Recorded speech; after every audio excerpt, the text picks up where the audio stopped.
Seperti pada judul video kali ini, yaitu tentang uji ANOVA, rancangan acak lengkap non faktorial. Di sini saya ada data mentah yang belum diolah sama sekali dengan rancangan acak lengkap non faktorial. Nah, kenapa saya bilang non faktorial? Karena faktor yang mempengaruhi produksi kedelai hanyalah satu, yaitu faktor hormon tumbuh yang kita berikan pada tanaman kedelai lalu mempengaruhi produksinya. Tanpa berlama-lama, marilah langsung kita olah data ini supaya kita mengetahui hasil dari uji ANOVA non faktorial. Oke, yang pertama-tama teman-teman semua harus membuat tabel seperti ini. Untuk jumlah perlakuan dan ulangannya kita menyesuaikan sesuai data masing-masing. Oke, langsung aja untuk data mentah. Ini sebenarnya belum ada ya di sini teman-teman. Seperti ini sebenarnya, semuanya kosong. Nah, berhubung sudah saya isikan rata-rata supaya menyingkat waktu, jadi sudah ada seperti ini. Nanti teman-teman tinggal rata-rata seperti ini. Untuk rumusnya sendiri seperti ini, average dari samping kiri hingga samping kanan, karena kita mencari rata-rata di sebelah kanan. Jadi rata-rata ulangan 1 mulai sampel 1 hingga sampel 5. Saya rasa kalau ini masih bisa diikuti oleh teman-teman semua. Oke, selanjutnya langsung aja kita mengisi tabel yang sebelum ke tabel ANOVA untuk menyingkat menyingkat dari tampilan beberapa data di atas ini. Oke, untuk yang pertama yaitu ulangan yang 1. Ya, kita tinggal pindah rata yang di sini ke sini. Nah, caranya gimana? Cukup kita klik sama dengan, kita klik yang H0 karena di sini kita kan pakai H0. Jadi selanjutnya di sini lurusnya H0 kita kasih sama dengan, kita klik yang di sini, kita enter. Terus selanjutnya tidak usah satu-satu, cukup kita tarik ke bawah karena kita otomatis ini akan pindah ke sini. Nah, sudah sama, kita pastikan harus sama ya teman-teman, karena nanti mempengaruhi hingga hasil akhir. Terus selanjutnya yaitu klik sama dengan lagi, kita pindah ke rata ulangan kedua, kita enter. Tidak perlu satu-satu, kita cukup tarik ke bawah hingga H5. Kita cek H5 di sini 9,80. Oke, sudah benar ya. Berarti lanjut aja langsung ke jumlah. Seperti yang teman-teman ketahui semua, bahwasanya rumus di Excel kalau jumlah itu kan kita pakai sum. Jadi kita ketik aja sum, klik 2 kali. Selanjutnya kita blok dari kiri ke kanan karena kita mencari jumlah yang di sebelah kanan. Kita klik enter. Oke, kita cek sudah benar. Nah, selanjutnya seperti tadi juga kita cukup tarik ke bawah. Nah, nanti ini dengan sendirinya juga mengikuti penjumlahannya seperti ini ke bawah, seret sampai ke bawah. Nah, kan. Oke. Untuk yang rata sama seperti tadi caranya, cuman kita pakai rumus yang berbeda, yaitu kita pakai average. Nah, kita juga akan mengeblok dari sebelah kiri ke sebelah kanan. Kita klik. Kita cukup tarik ke bawah ya teman-teman, seperti ini. Nah, untuk mencari rumus grand total, kan kita mencari grand total ya, total dari semuanya. Kita menambahkan lagi dengan cara atau rumus sum.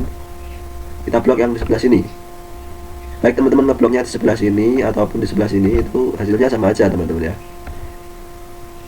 Tapi saya cenderung suka yang sini karena ya cukup sedikit aja kita ngebloknya ya kan. Sampai hari kita enter. Begitu juga dengan yang rata-rata, kita pakai rumus average. Nah, kita mau ngebloknya di sebelah sini ataupun di sebelah dalam sini, itu hasilnya sama saja. Bentar. Oke, jadi kita sudah melakukan analisis data yang awal sebelum kita masuk ke data ANOVA. Ini ANOVA ya teman-teman, seperti itu. Nah, kalau sudah seperti ini, jangan lanjut ke jangan langsung ke data ANOVA. Kita harus mencari FK atau faktor korelasi. Faktor korelasi atau faktor koreksi, nanti bisa lihat lagi teman-teman. Saya soalnya mengingatnya cuma singkatan-singkatannya saja. Jadi FK ini insya Allah faktor koreksi, kalau enggak faktor korelasi ya, nanti bisa dicek lagi. Nah, untuk rumusnya sendiri yaitu grand total. Oh maaf, kita buka kurung terlebih dahulu. Grand total kita pangkatkan 2, kita tutup kurung, kita bagi. Nah, pembaginya ini nanti yaitu treatment atau perlakuan dikali dengan N atau ulangan. Jadi sebenarnya rumusnya T kali N gini. Nah, T nya sendiri yaitu perlakuan atau treatment, itu jumlahnya ada 6 kan teman-teman. Nah, terus kita kali N ini ulangannya ada 4. Nah, maaf, ulangannya ada 4, kita tutup kurung, kita enter. FK dari data kita yaitu 1846,8. Nah, selanjutnya kalau kita sudah menemukan FK, baru kita bisa ke tabel ANOVA dan menganalisisnya. Nah, untuk di sini kita juga perlu mengetahui rumus dari satu persatu. Jadi teman-teman sebelum kesini, teman-teman membuat tabel seperti ini, mulai dari SK, DB, JK, KT, F hitung, F tabel, dan notasinya. SK itu sumber keragaman, DB itu derajat bebas, JK itu jumlah kuadrat, KT itu kuadrat tengah, F hitung itu faktor hitung, F tabel itu faktor tabel. Ya begitulah. Oke, langsung aja tanpa berlama-lama kita langsung hitung yang DB perlakuan atau DBP, ya kan. DP perlakuan rumusnya cukup mudah, yaitu T-1 atau treatment min 1. Treatmentnya sudah kita ketahui, yaitu 6. Nanti kita klik sama dengan 6 min 1. Kita klik enter. Nah, yang di sini banyak salahnya. Kita harus menghitung totalnya terlebih dahulu daripada galatnya ya teman-teman. Jadi untuk DP totalnya yaitu T kali N min 1. T kali N min 1. Kita masuk ke DP galat, rumusnya yaitu DP total dikurangi DP perlakuan. Nah, kalau sudah seperti ini kita lanjut ke JK perlakuan. Rumusnya JK perlakuan yaitu total dari perlakuan dipangkatkan 2 dibagi ulangan dikurangi FK. Atau kita pakai di Excel itu sum SQ. Sum SQ ya teman-teman. Nah, sum SQ. Sum SQ dari apa namanya jumlah sini, terus kita tutup kurung. Selanjutnya dibagi N atau ulangan yaitu 4 dikurangi FK. Nah, maka dari itu tadi saya bilang sebelum ke ANOVA kita harus mencari FK terlebih dahulu ya, seperti itulah. Hasilnya yaitu 11,58. Selanjutnya yaitu JK total teman-teman. JK total. Untuk rumus dari JK total yaitu jumlah yang ada di dalam, jumlah ini yang ada di dalam pangkat 2 dikurangi FK teman-teman. Kita pakai sum SQ juga, sum SQ. Terus jumlah yang ada di dalam kita blok, jangan lupa tutup kurungnya teman-teman. Terus dikurangi FK faktor koreksi atau korelasi lah. Nah, kalau sudah seperti ini kita lanjut ke JK galat. Nah, JK galat ini rumusnya juga sama seperti DB galat, yaitu total dikurangi perlakuan.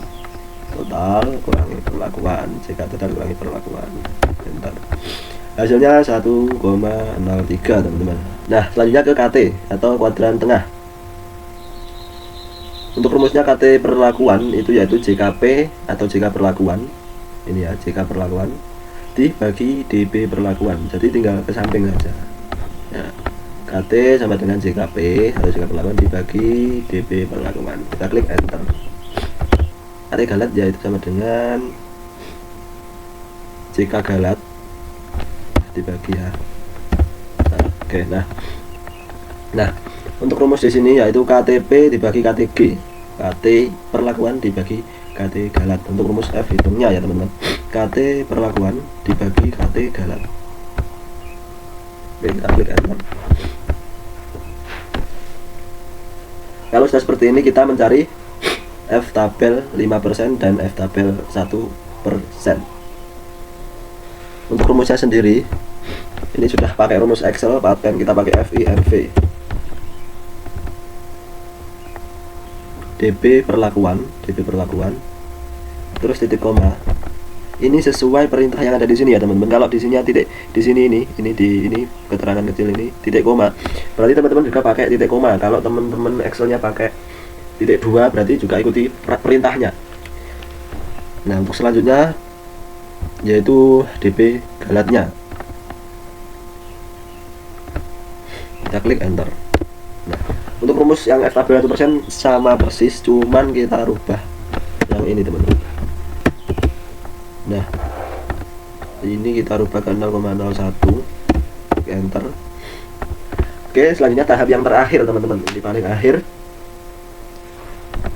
yaitu bagaimana kita mencari notasi. Nah, dari notasi ini nanti kita bisa mengetahui seberapa besar perlakuan yang kita berikan, yaitu Hermann Tumbuh ini berpengaruh terhadap produksi kedelai. Apakah sangat berpengaruhnya, apakah berpengaruh atau sangat berpengaruh, atau bahkan tidak ada pengaruhnya, begitu ya. Nah, sebenarnya ada rumusnya kalau di Excel, cuman ketentuannya seperti ini teman-teman.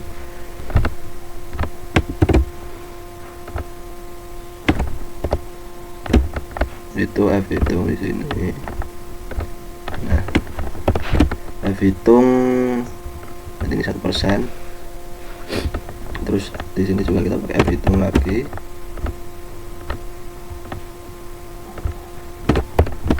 %.